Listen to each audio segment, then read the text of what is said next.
June 22, 1941. Operation Barbarossa, the largest invasion force in human history, crashes across the Soviet border. 3 million German soldiers, supported by 3,600 tanks, begin their assault on the USSR. The German Panzer divisions, battle-hardened from their victories in Poland and France, expect another swift victory. But they are about to encounter a machine that will change the course of the Second World War forever, the T-34 medium tank. This is the story of how a revolutionary Soviet design stopped the Wehrmacht's advance, turned the tide on the Eastern Front, and became the most produced tank in history. This is the story of the T-34. To understand why the T-34 was so revolutionary, we must first understand the evolution of tank warfare. The First World War introduced the tank as a weapon to break the stalemate of trench warfare. By the 1930s, military theorists were reimagining how tanks should be used. In the Soviet Union, innovative thinkers like Mikhail Tukhachevsky advocated for deep battle doctrine, using massed tank formations to penetrate enemy lines and exploit breakthroughs. Meanwhile, Nazi Germany was developing blitzkrieg tactics, lightning war combining tanks, aircraft, and motorized infantry in coordinated strikes. By 1939, these tactics proved devastatingly effective in Poland. By 1940, France fell in just 6 weeks. The era of tank warfare had truly arrived, and the Soviets knew they needed a new generation of armoured vehicles to compete. In 1937, Soviet tank designers faced a critical problem. Their existing tanks, the T-26 infantry support tank and the BT series fast tanks, were becoming obsolete. Combat experience in Spain during the Civil War revealed their vulnerabilities. Thin armour, easily penetrated by anti-tank guns, limited range, and poor reliability. The Soviet leadership issued a challenge: design a universal tank that could combine the armour of heavy tanks, the speed of cavalry tanks, and the firepower to dominate the battlefield. It seemed impossible. Leading the design effort was Mikhail Koshkin, chief designer at the Kharkov locomotive factory. His team included Alexander Morozov and Nikolai Kucherenko. Together, they would create something extraordinary. Koshkin's team made several radical decisions that would define the T-34. First, sloped armour. Instead of vertical steel plates, they angled the armour at sharp degrees. This simple change dramatically increased protection. A 45 mm plate at 60 degrees was equivalent to 90 mm of vertical armour.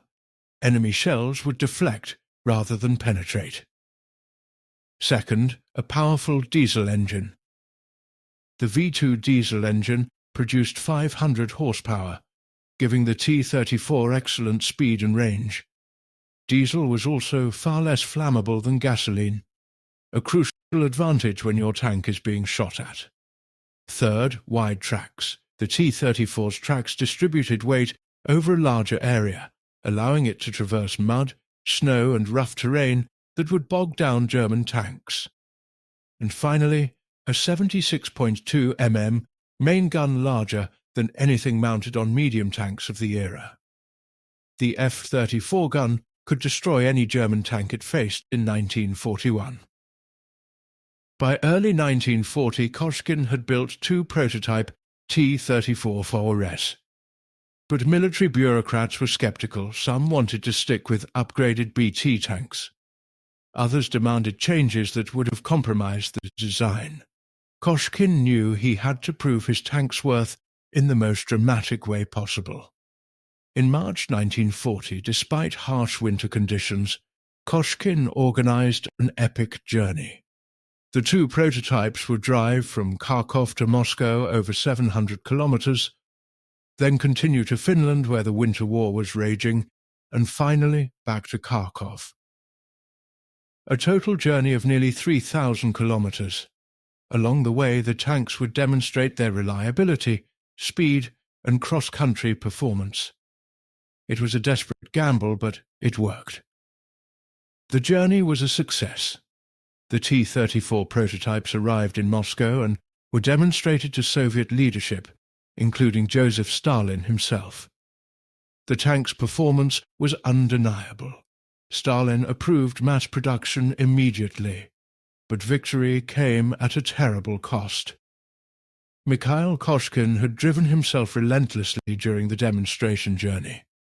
Exposed to brutal cold and exhaustion, he contracted pneumonia. His condition worsened over the following months. On September 26, 1940, just as the first production T-34s were rolling off the assembly lines, Mikhail Koshkin died at age 47. He never saw his creation in combat, never witnessed how it would save his nation. His legacy would be written in steel and fire. By June 1941, only about 1,200 T-34s had been produced, a tiny fraction of the Soviet tank force, which still relied primarily on obsolete T-26 and BT tanks. Moreover, the new tanks were poorly distributed, often lacking ammunition, spare parts, and trained crews. Soviet doctrine for using the T-34 was still being developed. Many officers didn't understand how to employ this revolutionary weapon. Meanwhile, Nazi Germany was mobilizing the largest invasion force in history. Hitler's generals were confident. Their Panzer III and Panzer IV tanks had conquered Europe. German tank crews were veterans. Their tactics were proven. The Wehrmacht expected to destroy the Red Army within 3 months. But they had no idea what was waiting for them in the Soviet tank parks. June 22, 1941. Operation Barbarossa begins. German panzer divisions smash through Soviet border defences. For the first few days, the invasion proceeds as planned. Then the Germans encounter the T-34. German tank commander Otto Karius later recalled, "We were shocked. Our 37 mm anti-tank guns bounced off their armour like toys. Our Panzer IIIs and IVs couldn't penetrate them frontally, and they could destroy us at ranges we couldn't reply." German after-action reports described the T-34 as a monster and a nightmare.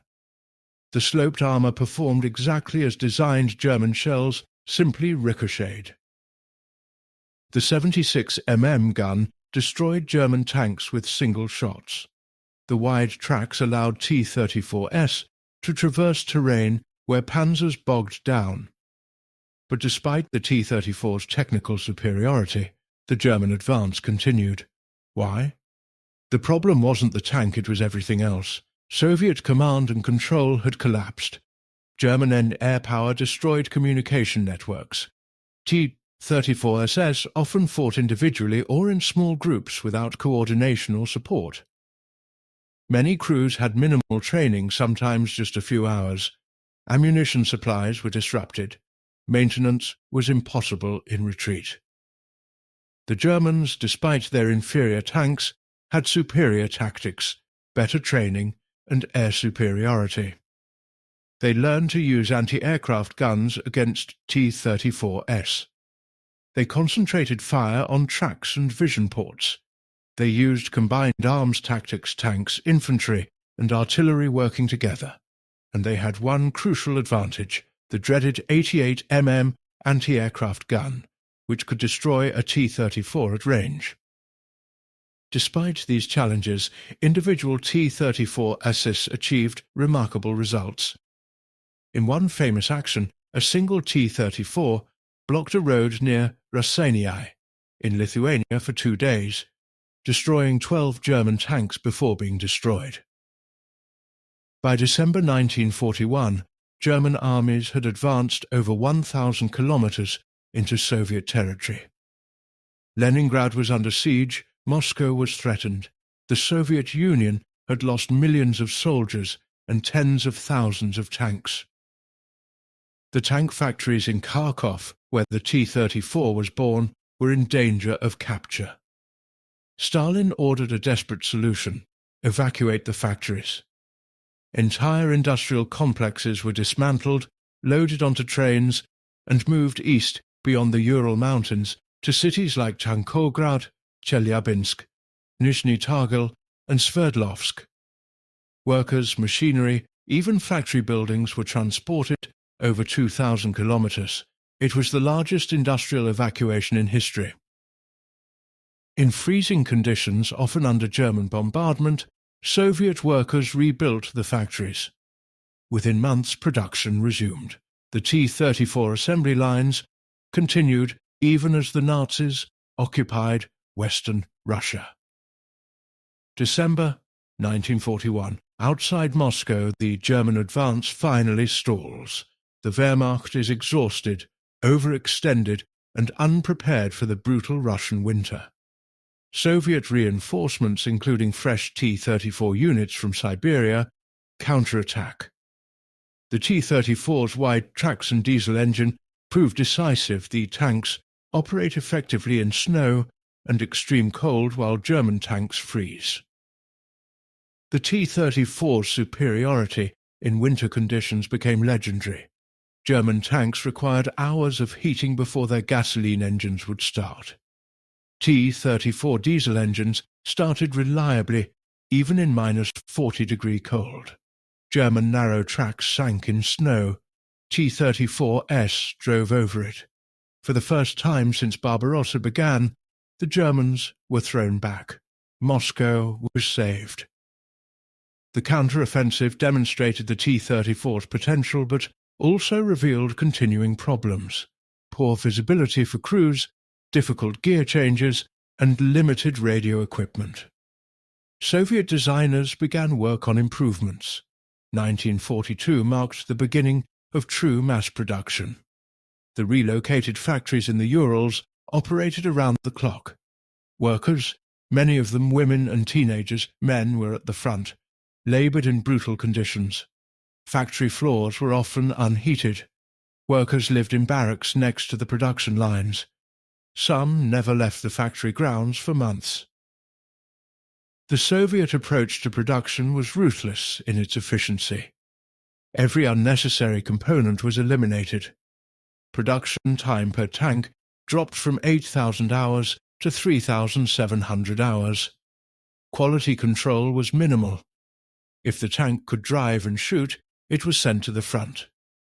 Surface finish was rough, welds were crude, but the T-34s rolled off the lines by the thousands.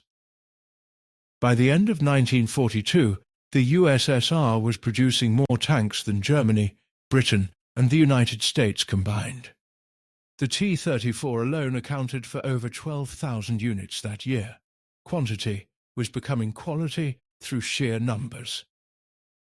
Life inside a T-34 was brutal.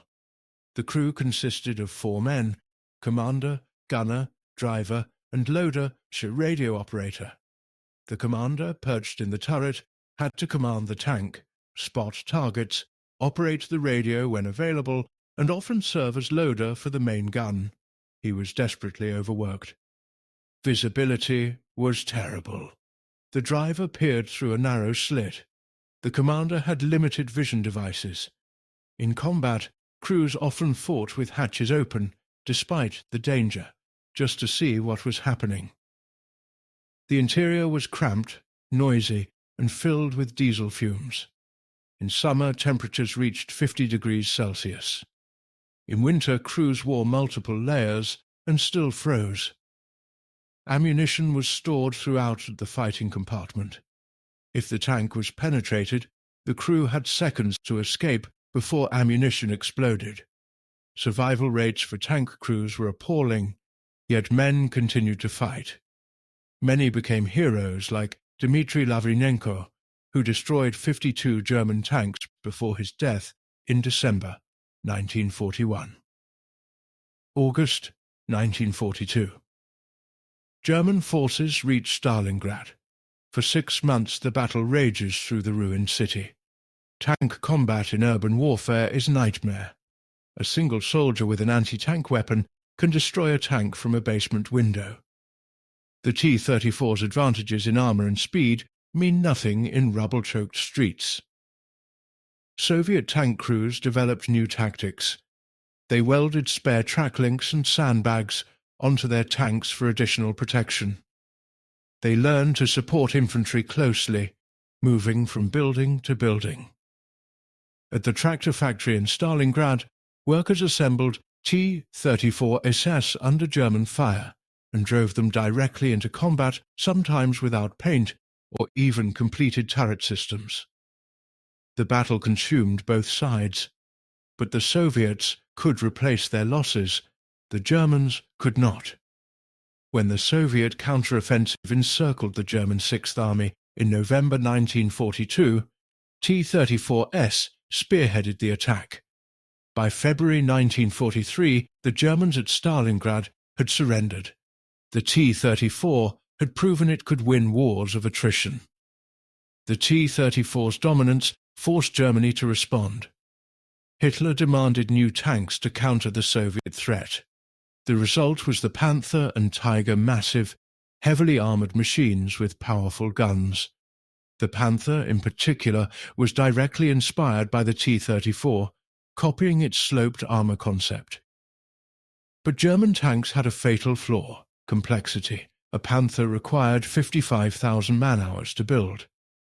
A T-34 required less than 4,000. German tanks were mechanically unreliable, broke down frequently, and were difficult to repair in field conditions. Their sophisticated optics and fire control systems were superior, but they were also fragile and difficult to maintain. The Tiger tank mounted the famous 88 mm gun and was nearly invulnerable from the front. But Tigers were slow, consumed fuel at a prodigious rate, and were produced in tiny numbers.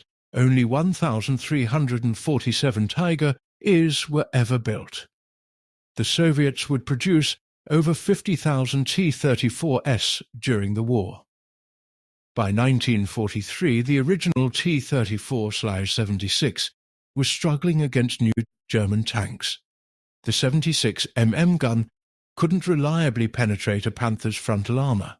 Soviet designers had to upgrade. The result was the T-34/85, entering service in early 1944. The T-34-85 featured a larger turret, with an 85 mm gun powerful enough to threaten Panthers and Tigers. Crucially, the new turret had room for 3 men: commander, gunner, and loader. Finally, the commander could focus on commanding instead of loading ammunition. A new radio operator sat in the hull with the driver. The new 5-man crew dramatically improved combat effectiveness. The 85 mm ZIS S-53 gun could destroy any German tank at normal combat ranges. The larger turret improved crew comfort and efficiency. The T-34-85 represented the T-34's final evolution, and it would remain in service for decades after the war ended. July 1943. The largest tank battle in history unfolds at Kursk. The Germans assemble nearly 3,000 tanks and assault guns for Operation Citadel, including their new Panthers and Tigers. The Soviets wait with over 5,000 tanks, predominantly T-34S, in carefully prepared defensive positions.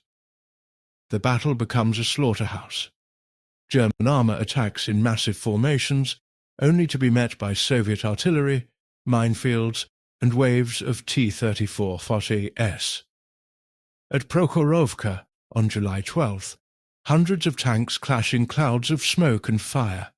The battle devolves into chaos. Tanks ramming each other, point-blank shooting, individual duels between burning wrecks. The Germans inflict heavy losses, but they cannot break through. Soviet numerical superiority proves decisive. For every German tank destroyed, 2 more T-34S arrive. The Wehrmacht loses irreplaceable men and equipment. After 2 weeks, the German offensive collapses. From Kursk onward, the Soviets maintain the initiative. The tide has permanently turned. Soviet tank tactics evolved throughout the war. Early war commanders often wasted T-34s in piecemeal attacks. By 1943–44, Soviet doctrine emphasized mass and momentum. Tank corps and armies assembled hundreds of T-34s for breakthrough operations. The typical Soviet assault was overwhelming in its intensity. Artillery bombardments preceded the attack. Then waves of T-34s advanced in broad formations, often 50 or 100 tanks across. If they encountered resistance, they didn't stop to fight. They bypassed it and drove deep into German rear areas, disrupting supply lines and command posts. Supporting T-34s dealt with German strongpoints, while the main force continued the advance. This deep battle doctrine, conceived before the war, finally achieved its full potential. German defenders, no matter how skilled, simply couldn't stop the momentum once it started. The T-34's reliability and range made these deep operations possible. After Kursk, the Red Army began its long offensive westward. Ukraine, Belarus, the Baltic states' territory conquered by Germany, was retaken kilometre by kilometre. T-34s spearheaded every major offensive.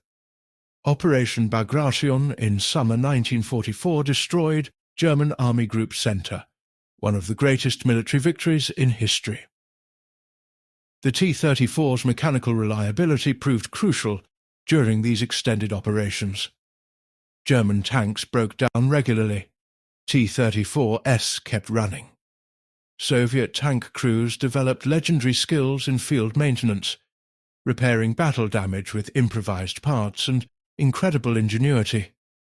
Entire tank armies maintained operational momentum for weeks at a time. By late 1944, Soviet tank forces were operating on German soil.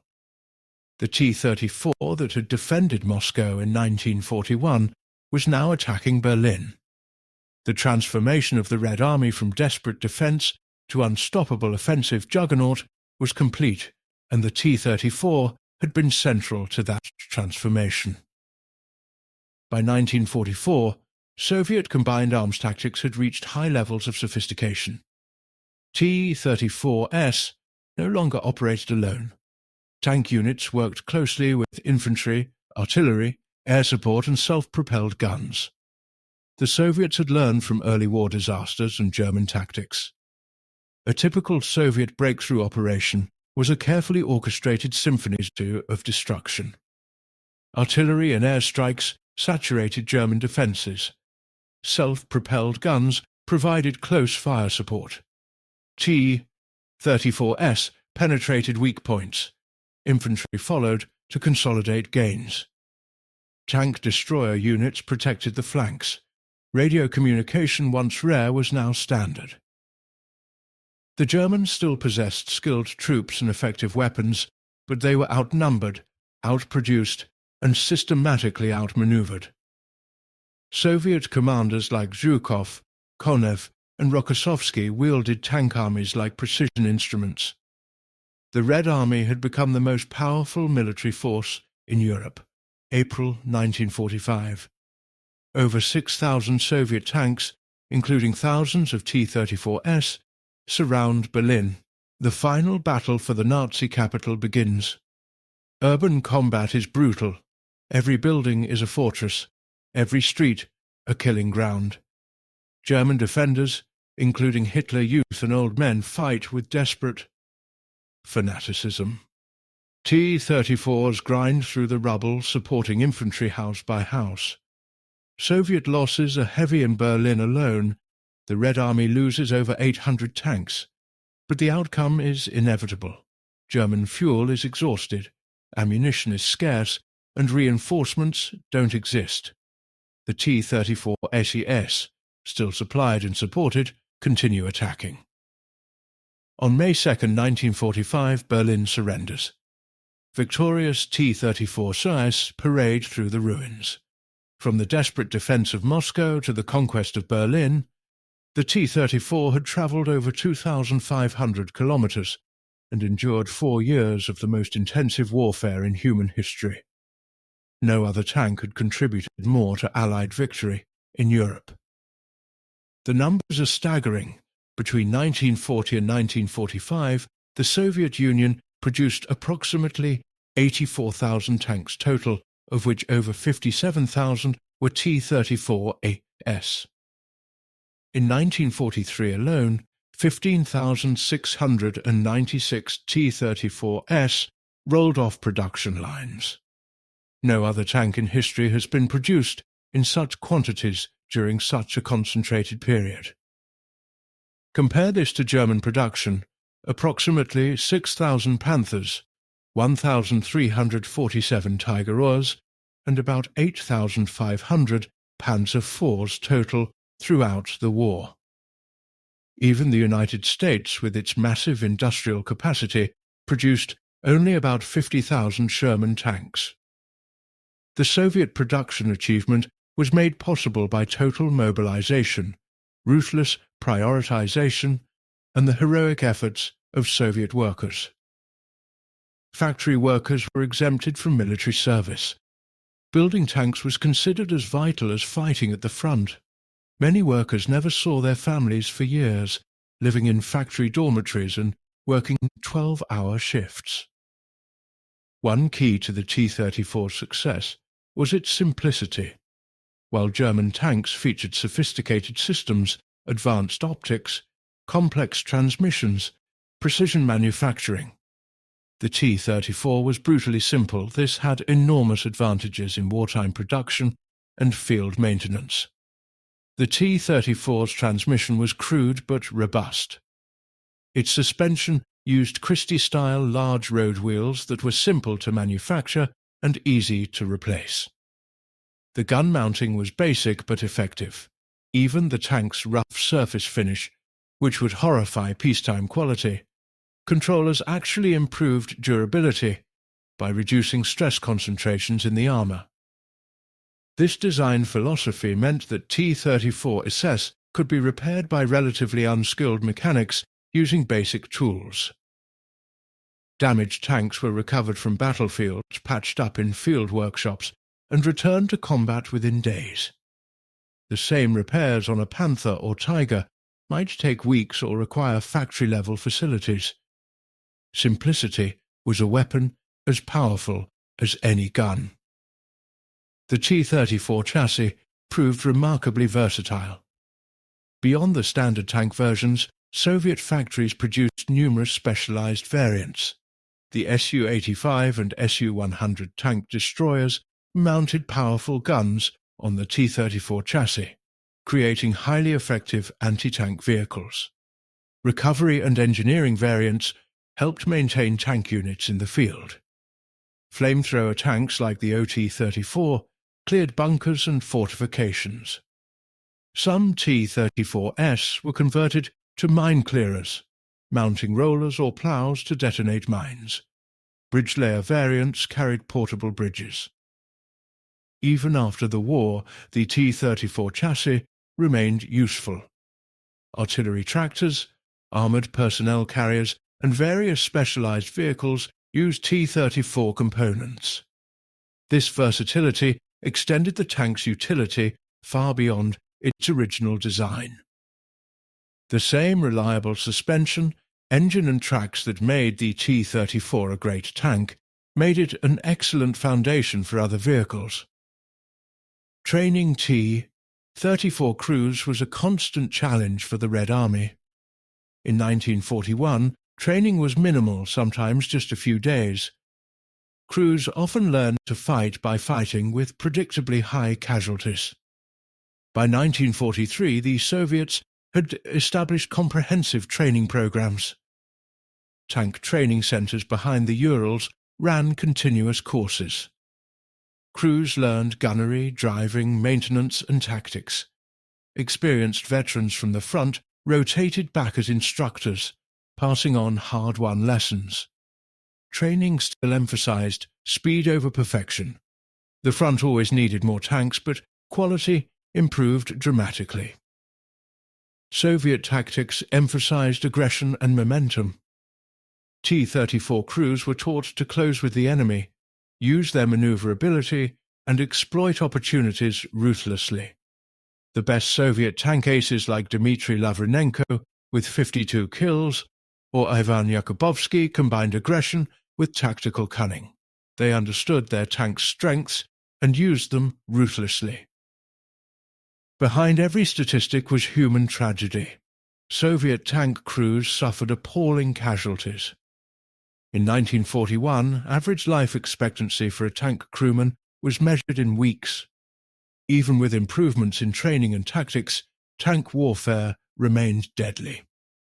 A single penetrating hit could kill an entire crew instantly, or trap them in a burning metal coffin. Soviet records document thousands of tank crew deaths. Many have no graves, their tanks became their tombs.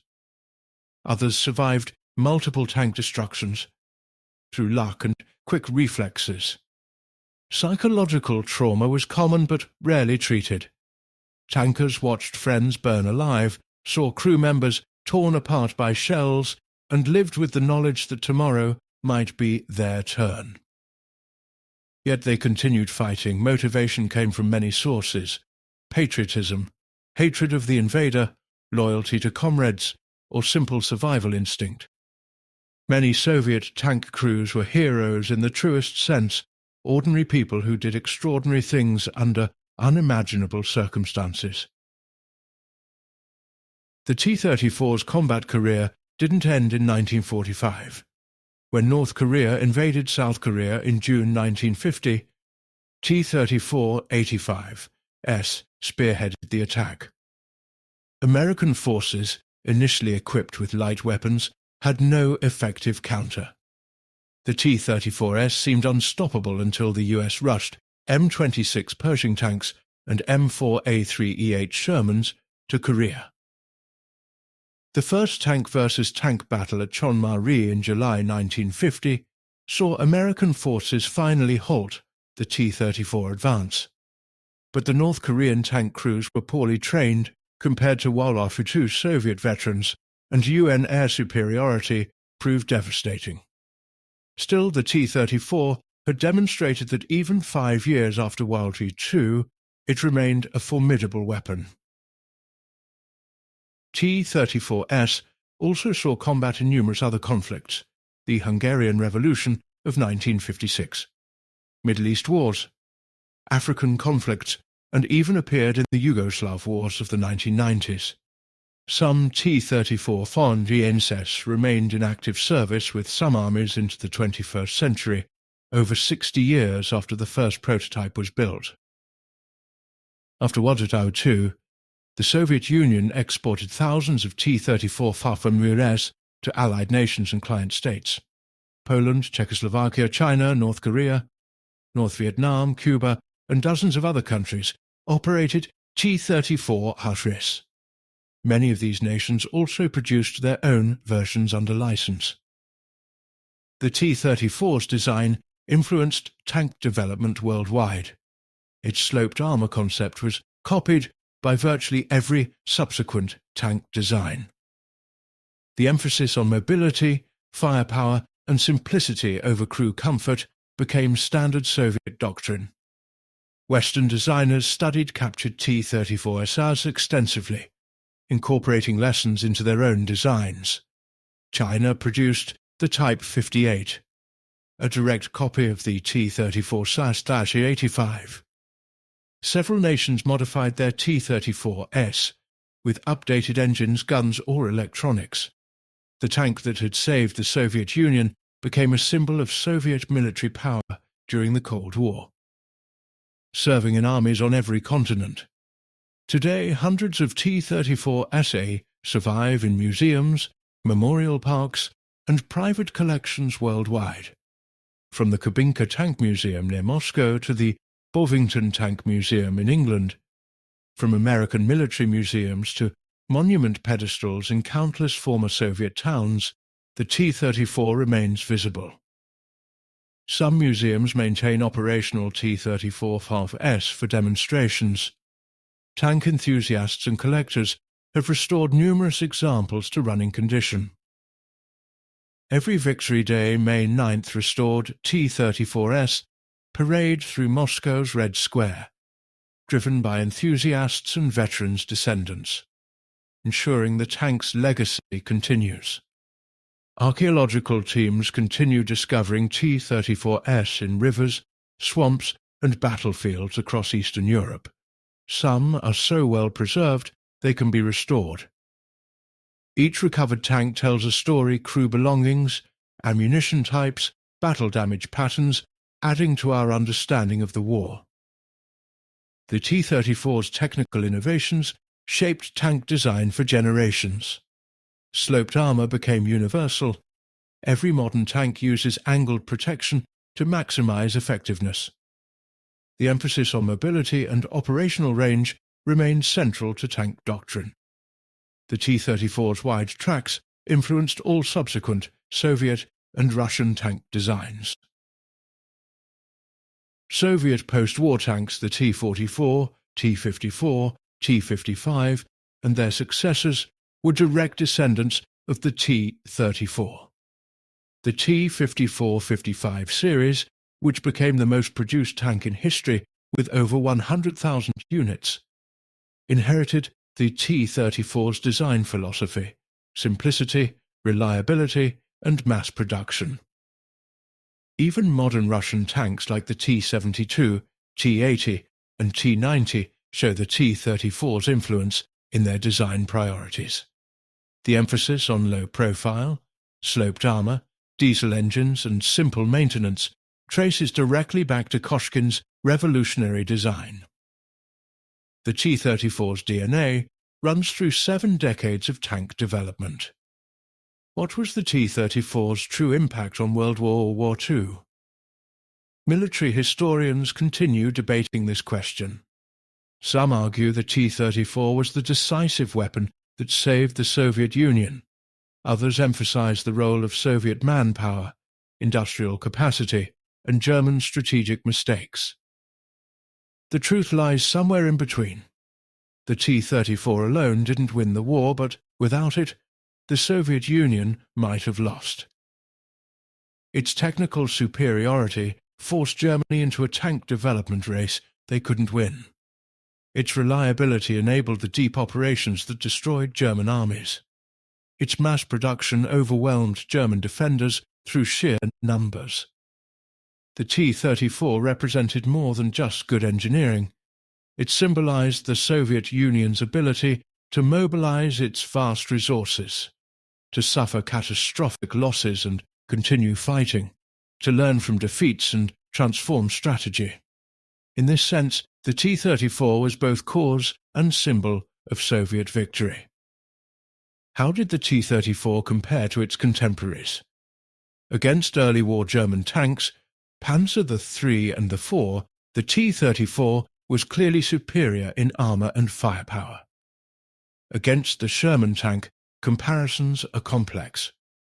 The Sherman had better crew ergonomics, reliability, and fire control, but inferior armor and gun performance. In a direct confrontation, the T-34 typically had the advantage.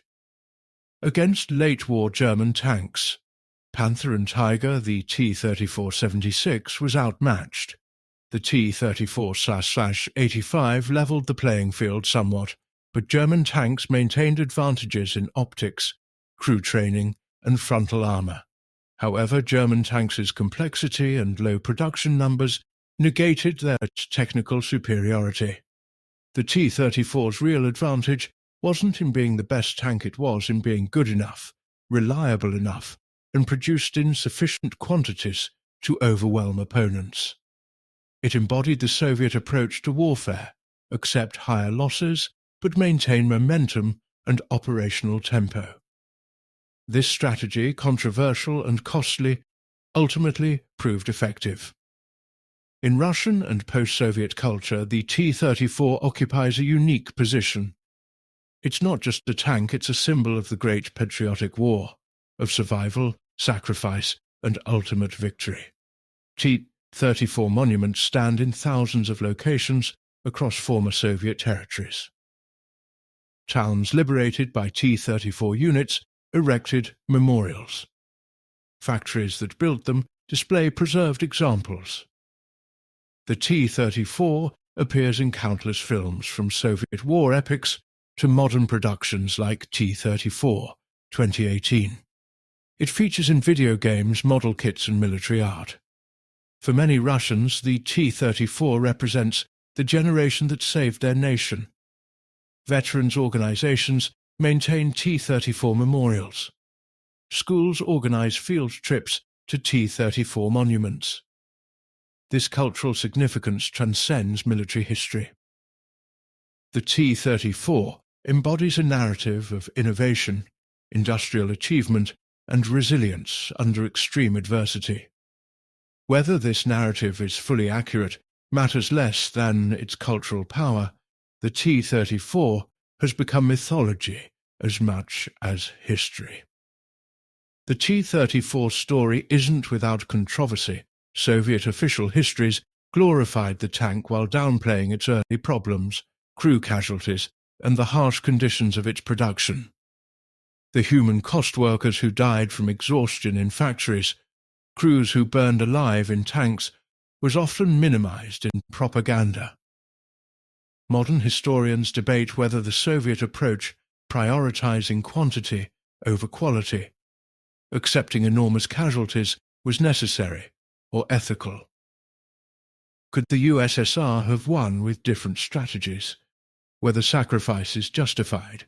These questions have no easy answers. What's undeniable is the lesson the T-34 offers: that industrial capacity, innovative design, and willingness to adapt can overcome initial disadvantages. The Soviet Union in 1941 was technically inferior to Germany in many ways. By 1945, Soviet weapons and tactics had evolved to match or exceed German equivalents. The T-34's evolution mirrors this larger transformation. On a cold December morning in 1941, T-34 tanks helped save Moscow. On a hot July afternoon in 1943, they broke the German offensive at Kursk. On a spring day in 1945, they entered Berlin. Through 4 years of the most intensive warfare in human history, the T-34 served as the Red Army's primary armoured weapon.